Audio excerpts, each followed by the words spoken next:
অনেকেই বলে ছাগল পালন করলে নাকি পাগল হতে হয় অথবা পাগলে পালে ছাগল, কিন্তু কথাগুলো মোটেও সঠিক নয়। কারণ এখন শিক্ষিত যুবকরাও ছাগল পালনে এগিয়ে আসছেন। তারা দেখিয়ে দিচ্ছেন ছাগল পালন করে কিভাবে সফল হওয়া যায়।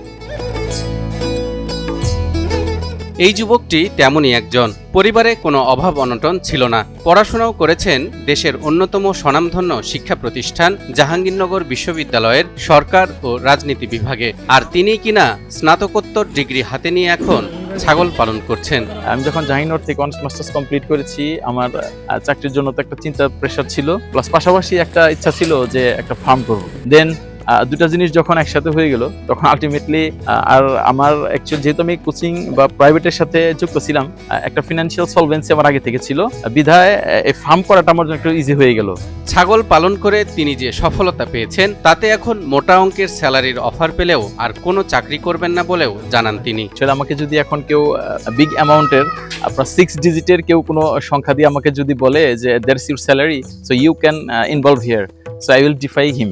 কেননা আমি এখানে তার থেকে অনেক ভালো আছি।